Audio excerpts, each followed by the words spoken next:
আসসালামু আলাইকুম প্রিয় দর্শক, আমি একটা ছোট মানুষ একটা বড় প্রশ্ন করি। আমার এই বড় প্রশ্নটা হলো, অন্তর্বর্তীকালীন সরকারের প্রধান উপদেষ্টা ডক্টর মোহাম্মদ ইউনূস তিনি কি সরকারি দায়িত্বে স্থায়ী হতে চাচ্ছেন?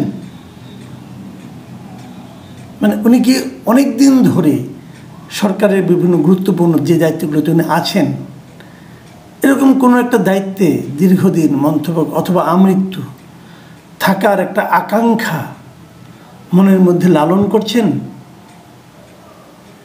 আপনারা হয়তো বলবেন এ ধরনের প্রশ্ন কেন করছি। হ্যাঁ, সেটা আমি ব্যাখ্যাটা দিচ্ছি। বেশ কিছুদিন আগের কথা, ধরেন মাস 3 হবে, যখন বাজার ব্যবস্থা ভালো চলছিল না, মানুষের নানা রকম অভাব অভিযোগ খুব তীব্র হয়ে দেখা দিয়েছিল, তখন আমার সঙ্গে গ্রামীণে দীর্ঘদিন কাজ করেছেন, দীর্ঘদিন ধরে কাজ করেন এমন একজন উচ্চ পর্যায়ের মানে ব্যক্তির সঙ্গে আমার একটু কথা হচ্ছিল।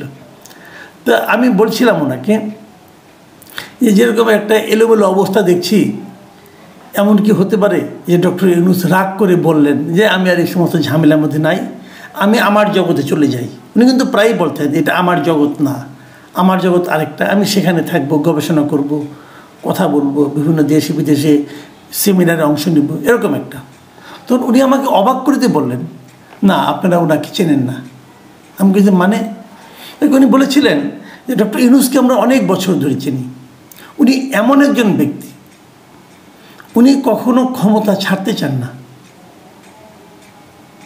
এবং তখন উনি আমাকে মনে করিয়ে দিলেন, ভাবুন তো একটা জিনিস, যে হাসিনার সঙ্গে ডক্টর ইউনূসের যে বীরত্ব, যে মামলা, প্রথম মামলাটা হয়েছিল কী নিয়ে, যে ডক্টর ইউনূস গ্রামীণের এমডি থাকবেন কি থাকবেন না এটা নিয়ে, এবং সুস্পষ্ট আইন ছিল যে গ্রামীণ ব্যাংকের এমডি হবে, সর্বোচ্চ বয়স হতে পারবে 60 বছর, মানে 60 বছরের পর আর কেউ গ্রামীণ ব্যাংকের এমডি থাকতে পারবেন না, এটা সুস্পষ্ট আইন দ্বারা নির্ধারিত। এবং এই আইন মেনেই গ্রামীণ ব্যাংক চলত। 60 বছরের পর ডক্টর ইউনূস 70 বছর পর্যন্ত থেকেছেন। 71 বছর বয়সে আদালতের রায় হয়েছে যে তিনি আর এমডি থাকতে পারবেন না, মানে মামলা হয়েছে এটা নিয়ে। মামলা না হলে উনি আরও থাকতেন, আমৃত্যুই থাকতেন। তার মানে উনি এ পদটা ছাড়তে চান নাই। মামলা রায় হওয়ার পর উনি কিন্তু এটা নিয়ে আপিল করেছেন, উচ্চ আদালতে গেছেন, মানে উনি ছাড়তে চান না, সেখানে উনি হেরেছেন। তারপর ওনাকে, এখন আপনি বলবেন যে ঠিক আছে আওয়ামী লীগের এই আদালত ছিল, অমুক ছিল, সব মানতে রাজি আছি। ভাই 60 বছর আর 71 বছরের পার্থক্যটা তো বুঝি আমরা। আমি যখন না খুব বিস্মিত হয়েছিলাম যে ওনার লেভেলের একজন লোক একটা ব্যাংকের এমডি থাকার জন্য এতটা কেন ব্যাকুল হয়ে পড়ছেন। ওনার তো কোনো প্রয়োজন ছিল না, ব্যাখ্যা বুঝিনি। যা হোক, এই ব্যাখ্যা শুনলাম, আমি শোনার পর অবাকই হয়েছিলাম যে তাই তো, উনি কিছু ছাড়তে চান না। উনি গ্রামীণ ব্যাংকে থাকার পর অনেকগুলি উনি কিন্তু সহযোগী প্রতিষ্ঠান করেছেন, অমুক ট্রাস্ট তমুক ট্রাস্ট, অনেক কিছু করেছেন।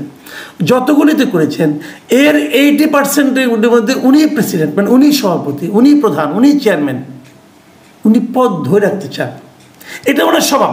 বৃহৎ মানুষদের, অনেক বড় যারা মানুষ না, তাদেরও কিছু কিছু কিন্তু মানবিক সীমাবদ্ধতা থাকে, হয়তো ওনারও এটা আছে। এখন আপনারা হয়তো বলবেন যে এই প্রসঙ্গটা আমি এখন কেন আলোচনা করছি, সেটা আপনাদেরকে আমি বলছি কেন করছি। গতকালকে আমি একটা থিওরি দেখলাম। থিওরি কি, এই সময়ে অনলাইনে ইউটিউবে সবচেয়ে প্রভাবশালী যে ব্যক্তি, মানে আমি যেটা দেখি বাংলাদেশের জন্য আর কি, ইনি হলেন মিস্টার পিনাকি ভট্টাচার্য। অসম্ভব জ্ঞানী মানুষ, প্রচুর পড়াশোনা করেন, প্রচুর অশ্লীল কথাবার্তাও বলেন। ওনার বহুবিধ প্রতিভা, বহুমুখী প্রতিভা। যাক, ওনার সঙ্গে আমার একটা বিরোধ তৈরি হয়েছে। উনি আমার বিরুদ্ধে নানা ধরনের আলটিমেটাম দিয়েছেন, হয়তো আগামীতে আরও অনেক কিছু করবেন, সেটা ওনার ব্যাপার। আমার মতো ক্ষুদ্র লোক কেন ওনাকে বিরক্ত করছে আমি বুঝতে পারি না। আমার দ্বারা কেন উনি ক্ষতিগ্রস্ত হচ্ছেন বলে মনে করছেন, অথবা ওনার মানহানি আমি করতে পেরেছি মনে করেন। সারাদিন কিন্তু দেশের সমস্ত লোকের মানহানি উনি করছেন, গালাগালি করছেন। তার মধ্যে এসে নিয়ে আমি কীভাবে ওনার মানহানি করলাম বুঝতে পারলাম না। যাই হোক, হতে পারে, এটা নিয়ে পরে আমি দেখবো, ওইটা নিয়ে আলোচনা না। কিন্তু কালকে উনি একটা চমৎকার ভিডিওটা আমার ভালো লাগছে, সত্যি কথা বলি, আমি বটম লাইন ভিডিওটা আমি মন দিয়ে দেখেছি, আমার ভালো লেগেছে।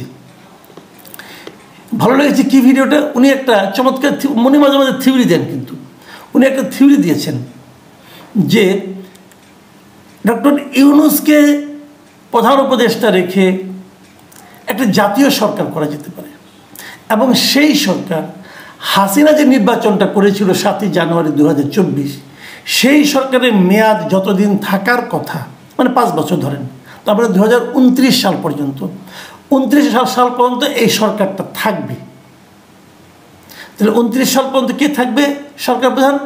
ডক্টর ইউনূস। 29 সাল পর্যন্ত, যদি 29 সাল পর্যন্ত উনি থাকেন, তাহলে যে জিনিসটা হবে, তখন ওইখানে একটা জাতীয় সরকারের মতো হবে, এবং সেই সরকারের উপপ্রধান উপদেষ্টা হবেন তারেক রহমান, এবং তারপর বর্তমান যে উপদেষ্টা পরিষদ আছে, এই উপদেষ্টা পরিষদে যারা খুব ভালো করছেন তাদেরকে রাখা হবে, বাকিদেরকে বিদায় করে দেওয়া হবে, এবং উপদেষ্টা পরিষদে বিভিন্ন পলিটিক্যাল পার্টির প্রতিনিধিরা ঢুকবে, কেবল আওয়ামী লীগ এবং ওই ফ্যাসিবাদী যারা দোষর ছিল তারা বাদ দিয়ে ঢুকবে। এই সরকার 2029 সাল পর্যন্ত রান করবে। এই হলো পিনাকি ভট্টাচার্যের হাইপোথিসিস বা থিওরি, যাই বলেন না কেন, উনি দিয়েছেন। তো আমি ভাবলাম কি এটা হতে পারে। উনি অনেক কিছু তো বলেন, ওনার সবগুলোই যে আবল তাবল তা কিন্তু আমি বলি না, উনি ভালো কথাও বলেন, উনি অত্যন্ত গভীর কথাও বলেন। আমার কাছে এটা চিন্তা ভাবনা করে উনি বলেছেন বলে আমার কাছে মনে হলো। আমি পরে ভাবলাম যে এই চিন্তাটা ওনার মাথা থেকে এলো কেন। এই জিনিসটা একটা ছোটো ঘটনার প্রেক্ষিতে আজকে একটা মানে হঠাৎ করে দেখ সমসাময়িক টাইমে হয়েছে। সেখানে হলো এই যে এনসিপি আছে, জাতীয় নাগরিক পার্টি, এই পার্টির একজন নেতা, আবার সে অনেকে বলে যে ভাই আপনাকে এই লোক ছাড়া কাউকে পান না, না না আমি পাই না তা না, হঠাৎ করে যেহেতু ঘটনার সঙ্গে প্রাসঙ্গিক তাই বলছি। এই সার্জিস আলম সে আবার একটা পোস্ট দিয়েছে শনিবার দিন। সেই পোস্টে উনি কী বলেছেন, সেই পোস্টে উনি বলেছেন, মানে আজকে উনি পোস্ট দিয়েছেন, সেই পোস্টে উনি বলেছেন, আমি আপনাদের হুবহু পড়ে শোনাই। প্রফেসর ডক্টর মোহাম্মদ ইউনূসের মতো একজন স্টেটম্যানকে 5 বছরের জন্য বাংলাদেশের একটি নির্বাচিত সরকারের প্রধানমন্ত্রী হিসাবে পাওয়ার আকাঙ্ক্ষা আমার আজীবন থাকবে। তার মানে ওনার আকাঙ্ক্ষা হলো ডক্টর মোহাম্মদ ইউনূস একটা নির্বাচিত সরকারের প্রধানমন্ত্রী থাকবেন, এইরকম একটা আকাঙ্ক্ষা সার্জিস আলমের আজীবন থাকবে। তো এই দুটোর কথা আমি একদিকে ওনার কথা বললাম, আরেকদিকে ইনার কথা বললাম। এই দুটো থেকে আপনি কি বুঝতে পারছেন? দুজনেই একটা কথা বলতে চাচ্ছেন, সেটা হলো ডক্টর মোহাম্মদ ইউনূস আরও বেশি দিন রাষ্ট্র ক্ষমতায় থাকুন। এটা নিয়ে আমার কোনো আপত্তি নাই, থাকতেই পারেন। এটা নিয়ে আমার দুঃখ পাওয়ার কিছু নাই, আনন্দিত হওয়ার কিছু নাই, উনি থাকতেই পারেন। আমার বক্তব্যটা হলো একই সময়ে একই ধরনের দুই জায়গা থেকে একই ব্যক্তিকে নিয়ে দুইটা আকাঙ্ক্ষা, একই রকম আকাঙ্ক্ষা যে এলো, এটা কি কেবলই কাকতালীয়? আমার কিন্তু তা মনে হয় না। আমার কেন যেন মনে হয় দুজনই এই ব্যাপারে এই ধরনের আকাঙ্ক্ষা প্রকাশের আগে ডক্টর ইউনূসের সঙ্গে কথা বলে নিয়েছেন। এখন আপনি তো বলবেন উনি কিভাবে থাকবেন, উনি তো কোনো পার্টি করেন নাই। এটাও কিন্তু আমি মনে করি ঠিক না, উনি পার্টি করেছেন। এই ছাত্রদের যে দলটা, এটা তো ওনার পার্টি, উনি মানুন অথবা উনি বলুন অথবা না বলুন, যাই করুন, আমি মনে করি এটা ওনার পার্টি। কেন মনে করি সেটাও বলি, এদেরকে উনি উৎসাহ দিয়ে পার্টিটা করিয়েছেন, এবং এই পার্টির নামকরণটাও উনি যে আগে একটা পার্টি করতে চেয়েছিলেন, যেটা মিসক্যারেজ হয়ে গিয়েছিল অনেক আগে, সেই পার্টির নামের সঙ্গে এই পার্টির নামের অনেক মিল আছে। তো যাই হোক, তো উনি এই পার্টিটা, আমি মনে করি এই পার্টির সঙ্গে ওনার একটা খুব ভালো সম্পর্ক আছে বলেই এই পার্টির নেতারা বিভিন্ন জায়গায়, দেশের বিভিন্ন জায়গায় যখন যান, তখন সরকারি পার্টির যে বাহাদুরি, যে পাওয়ার, যে এটা তো এক্সারসাইজ করতে পারেন অবাধে, প্রশাসনও তাদেরকে সেটা করতে দেয়। এবং এই ছাত্রদের দুজন প্রতিনিধি সরকারের মধ্যেও আছেন। তো সব মিলে এটা মনে করি ওনার পার্টি। তাহলে বলবেন যে উনি তো ইলেকশন না করলে উনি কীভাবে প্রধানমন্ত্রী হবেন, সেটাও হতে পারেন, কোনো সমস্যা নেই। যদি ইলেকশনে কোনোভাবে এদেরকে পাশ করিয়ে আনা যায়, তো ডক্টর ইউনূসকে প্রধানমন্ত্রী বানানোই যাবে। বলবেন তো উনি তো ইলেক্টেড না, হ্যাঁ, তারপরে উনি একটা উপনির্বাচন দিয়ে ইলেক্টেড হয়ে যাবেন। চাইলে সবই হয়। আমার এটাই মনে হচ্ছে সে ধরনের একটা লক্ষ্যের দিকে হয়তো উনি যাচ্ছেন। অথবা এমনও হতে পারে উনি হয়তো একটা অ্যারেঞ্জমেন্টে যাবেন সবার সঙ্গে, যে পরবর্তী সময়ে যারাই নির্বাচিত হন না কেন তাদের সঙ্গে বলবেন যে তোমরা নির্বাচিত হলে ডক্টর ইউনূসকে প্রেসিডেন্ট বানাও। তাও হতে পারে। এটা আমরা আগেও দেখেছি, আওয়ামী লীগ তো শাহাবুদ্দিন আহমেদকে প্রেসিডেন্ট বানিয়েছিল। উনি একসময় ওই সর্বদলীয় একটা সরকারের সবার মানে মতে নির্দলীয় একটা সরকারের উনি প্রধান ছিলেন। উনি কিন্তু একটা টার্ম পরে কিন্তু প্রেসিডেন্ট হয়েছিলেন, আওয়ামী লীগ বানিয়েছিল। ওনাকে বানাতে কোনো সমস্যা নাই।